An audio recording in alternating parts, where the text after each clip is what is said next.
Hello and welcome to Physics Tutorials. In this video we shall be looking at an experiment to obtain the value of acceleration due to gravity. There are several experiments to obtain this, but for this experiment we shall be making use of the following things. One, we shall make use of a meter rule. It doesn't have to be a perforated one, it can just be a normal regular meter rule. Next, we'll make use of a grooved wood.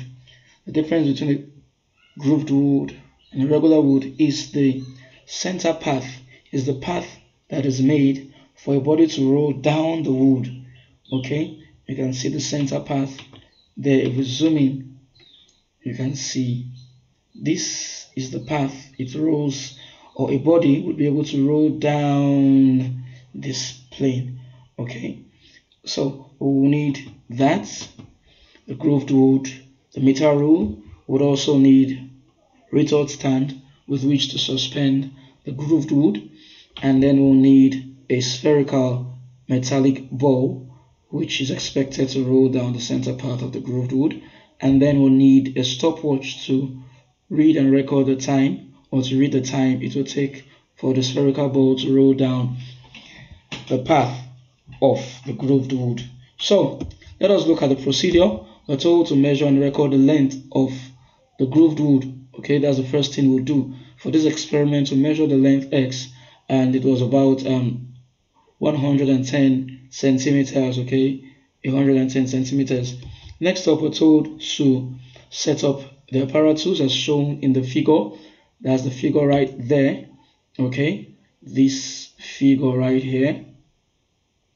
And then next up, we're told to measure the height h of the elevated end of the grooved wood to be 40 centimeters. So we're starting with 40 centimeters as our vertical height. Okay, and then we're told to allow the ball to roll freely down the inclined plane. Next up, we'll read and record the time it takes for the ball to travel down the distance x. Okay, and then we're told to do the same thing again for heights 35, 30, 25, and then 20 centimeters. Alright, for each case we're told to read and record the time it takes for the ball to roll down the plane, and then to tabulate our readings.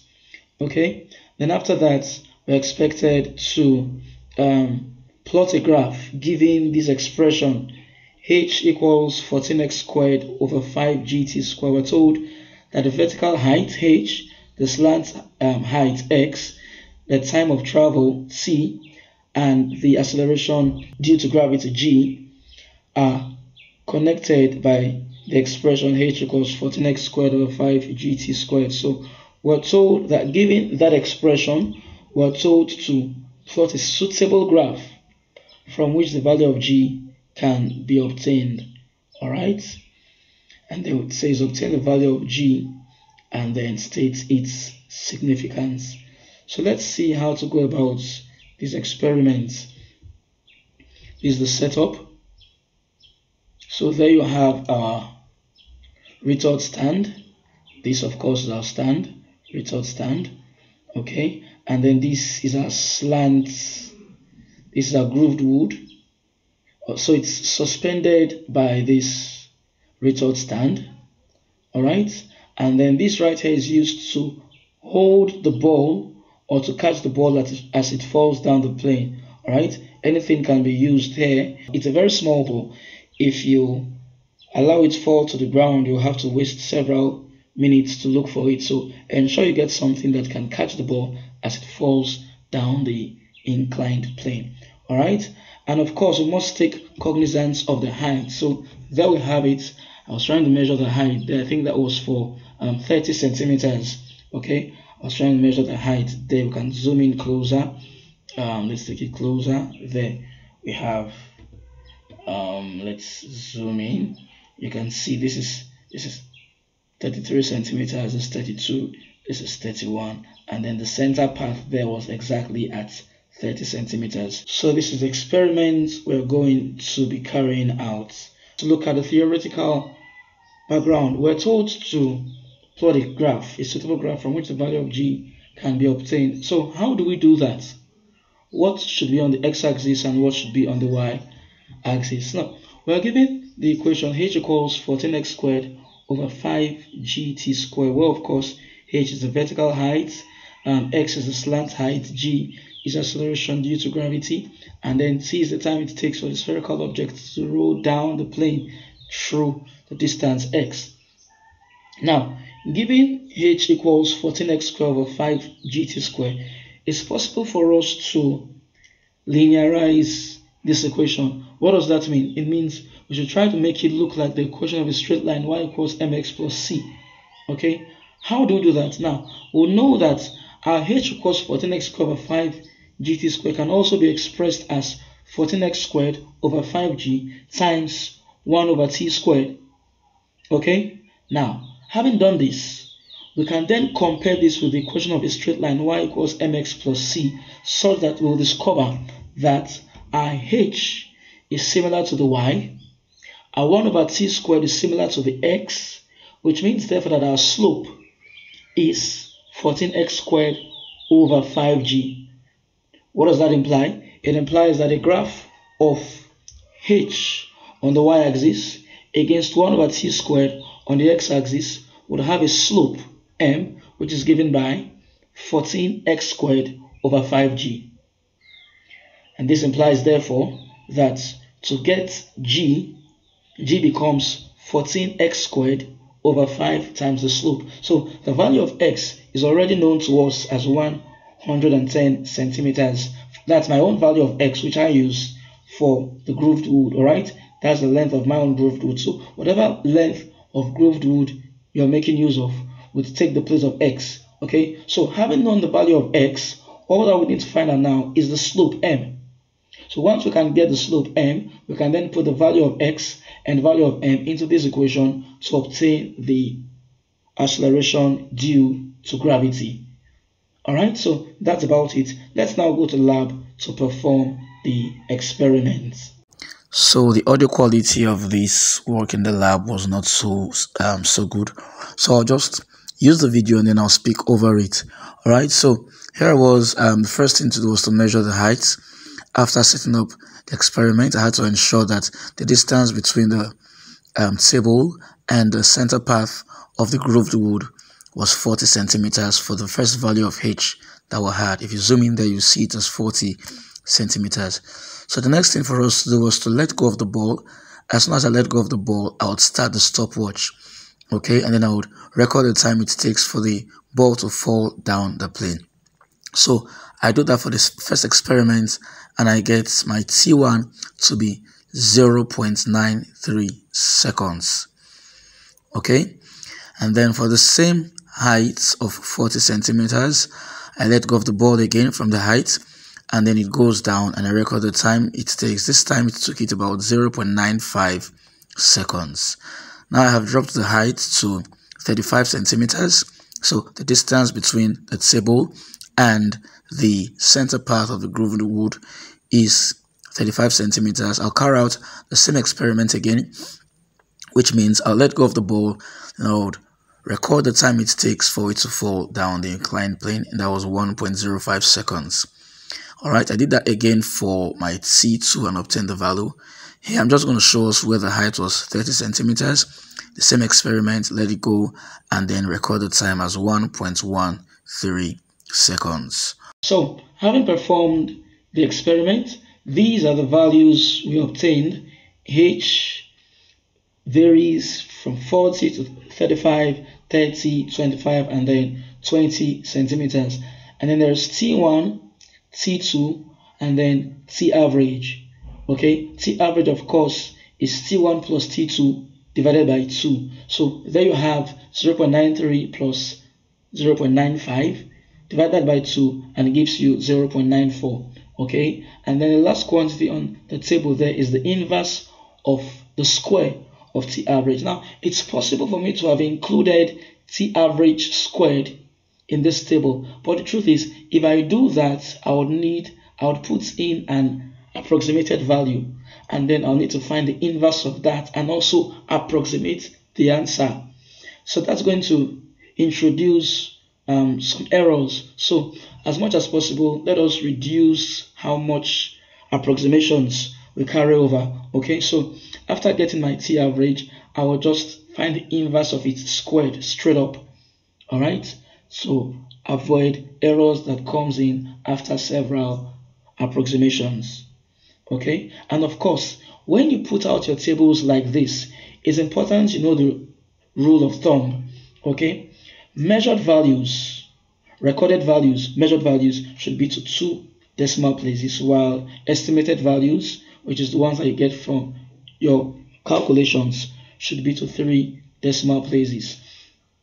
Okay, and then of course, do not forget to put the units. You can see that we wrote H and then in bracket centimeters, our T1 in bracket seconds, our T2 in bracket seconds, our T average also seconds, and then our inverse of T average squared in per second squared. Of course, you know that since T is in seconds, T squared should be in seconds squared, and therefore 1 over T squared would be in per second squared. Alright, so the next thing for us to do to plot our graph is to choose our scale. Now, I've come up with some steps that can guide us to choose a suitable scale. What are these steps? The first thing for us to do is to identify the highest value of the quantity to be plotted. The next is to count the number of big boxes. Alright, and then next step is for us to divide the highest value by the number of boxes, and then we'll round up our answer to the nearest greater number. Okay, so let's apply those steps here. For the y-axis, for instance, the graph I'll use contains 14 big boxes, all right, where each box corresponds to 2 centimeters. All right, and then the maximum value that we have there, we have said we're plotting our h on the y-axis. Its maximum value there is 40 centimeters. So if we divide 40 by 14, 40, which is the maximum value, by 14, which is the number of big boxes we have, would have 2.857. So it's possible to use upward values of 2.857, which includes things like 3, 4, 5, and so on. Now, I wouldn't use 3 because it's a bit difficult to work with units of 3. Okay, it's easier to work with 4 or 5. Okay, so for this experiment, I would work with 5 units. And then for the x-axis, the graph I will make use of contains 10 big boxes. Well, of course, each box corresponds to 2 centimeters. The maximum value there is 1.132. So again, I'll divide 1.132 by 10, and that gives us 0.1132. Okay, and then I can work with 0.2 units to 2 centimeters. So the scale I'll use here on the x-axis is 2 centimeters to 0.2 units, and then on the y-axis it is 2 centimeters to 5 units. So that's the scale we're going to be making use of in this experiment. Alright, so let's go ahead and plot our graph. I've been able to cut out the quantities we're plotting against each other. We said we're plotting our h on the y-axis against the inverse of t average squared on the x-axis. So those are the quantities that are of interest to us. So this is our graph. Now, let me spend time here to explain certain key things to us. When you plot a graph of course, which you're going to be submitting for marking, for review, assessment, whichever term you want to call it, it's important that you have several things. First of all, the title of the graph. You can see that we wrote a graph of h in centimeters versus 1 over t squared in per second squared. Alright, so it's important to put the title of your graph. The next thing you can see there is the scale. The scale should always be written at the top right hand corner of your graph. Alright, so there you have it. Scale, x-axis 2 cm to 5 units, y-axis 2 cm to 0.5 units. Alright, and then after that, don't forget, you must label your axis. Okay, the x-axis and the y-axis, they've both been labeled. The y-axis is our h in centimeters, while the x-axis is 1 over t squared in per second squared. Okay, and then you can see the scales there. Now, I choose not to use 5, 10, 15, 20 because I want to make the graph look neat. Alright, so there we have, I skipped the part that should have taken 5. Okay, this part should have had 5 here, and then 10, and then 15 should be here. and then 20, and then 25, and so on. But we've skipped that, okay, so that the graph looks neat. Alright, so this is the graph we're going to plot. And then again, our maximum value on our table is 40, but it's important to use values to go beyond the maximum value if you have the space for that. Okay, so I had to include 50 and 60 just like that, because that's one use of the graph. It should tell us the values we can get even beyond the measured values that we got from the experiment. So let's go ahead and plot our graph. It's also important that we know what each of the small boxes stand for. For instance, here we have 0, and then this is 0.2. We need to know what each of the small boxes stand for. Now there are 10 boxes between 0 and 0.2. It implies that each of the small box is 0.2 divided by 10, and that gives us 0.02. So this is 0. So this should be 0.02, 0.04, 0.06, 0.08, 0.1, 0.12, 0.14, 0.16, 0.18, and then 0.2. Okay, so each small box corresponds to 0.02. So the next should be 0.22, just like that. For the y-axis, we have 20 boxes between 0 and 10, or you could say we have 10 boxes between 0 and 5, such that each box becomes 5 divided by 10, 0.5 of course. So this is 0.5, 1, 1.5, 2, 2.5, 3, 3.5, 4, 4.5, and then 5. Alright, just like that you go till you get to 10, 20, and so on. So it's important to know what each of the small boxes stand for. Now let's go ahead and plot our graph. When the value of h is 40 centimeters, the value of 1 over t squared is 1.132. So let us see. For h, it's easy to get the 40. Let us try and locate 1.132 on the x-axis. This is 1. The next is 1.02, 1.04, 1.06, 1.08. This should be 1.1. Then this is 1.12, and this should be 1.14. So 1.132 lies between 1.12 and 1.14. Since it is beyond 1.13, it's like 1.132, right? It's above 1.13, so I'll stick with 1.14. Alright, I'll use 1.14. So let's do that. There we'll have the points. Okay, and then for 35 centimeters of h, we'll have inverse of t squared as 0.943. So I'd work with 0.94. You can trace that if this is 0.8, 0.82, 0.84, 0.86, 0.88, 0.9, 0.92, 0.94. Alright, so I would work with this 0.94. I trace that up to 35, and then I have that point there. So similarly, we can take out subsequent points.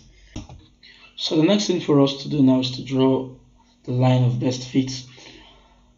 The rule of thumb here is that the line of best fit should cut across as many points as possible, such that the points not on the line should be spaced to the left and the right.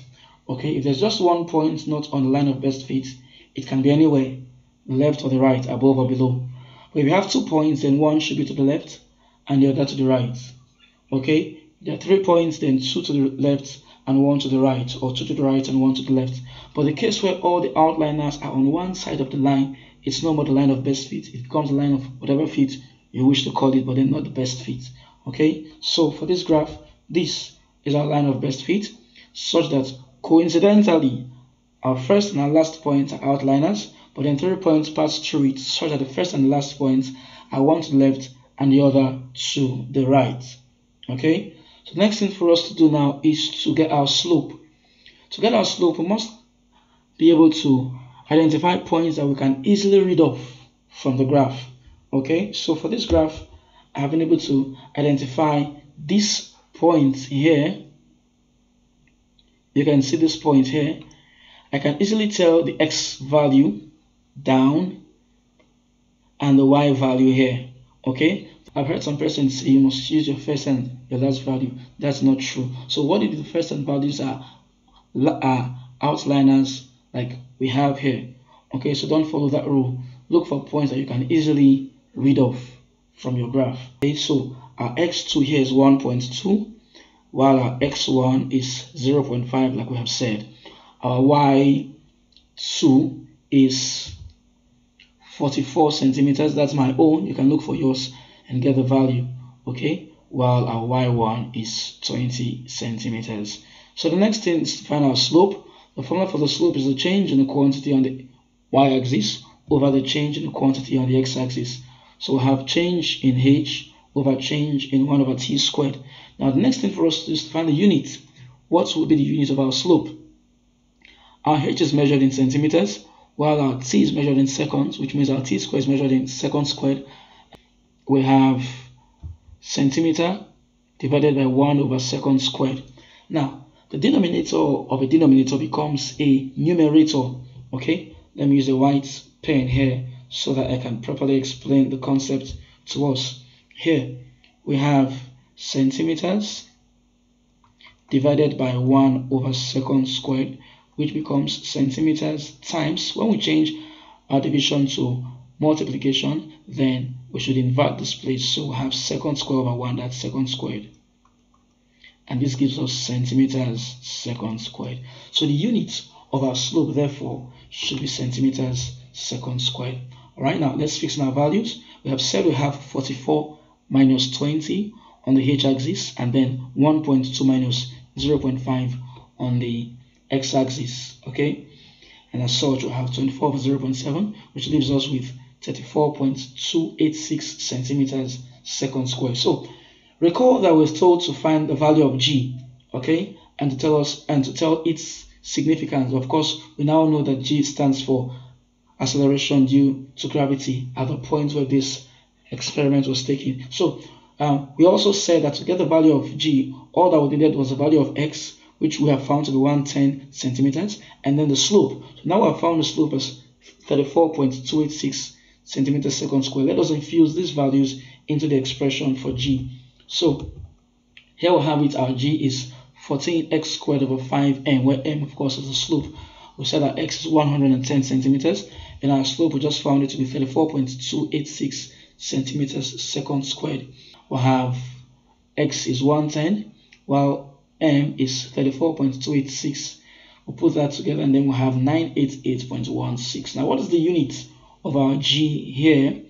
Our x is in centimeters, so x squared will be in centimeters squared, while our m is in centimeters second squared. So you put that together, of course, we'll have centimeters squared divided by centimeters second squared. The centimeters as our denominator can take out one of them in the numerator and leave behind centimeters per second squared. So that becomes the unit of our g here. So we'll put that together, and then we have that our g is 988.16 centimeters per second squared. So this is the value of g. If you convert that to meters per second squared, 9.8816 meters per second squared. But then because we have to leave the values in our experimental units, we'll have 988.16 centimeters per second squared. Alright, so this is the value of g, and g represents acceleration due to gravity at the point where the experiment was conducted. So we've been able to achieve what we set out for at the beginning of this video. Alright, if you like the video, share to those who are eager to learn physics, and then as well subscribe so that you're notified when subsequent videos are released. Okay, there's a video I have uploaded which is connected to this one, so you can also check out that video for the theoretical proof of the equation that was used for this experiment. So like the video, subscribe to the channel, and then share the video. All right, see you in subsequent videos. Have yourself a lovely day.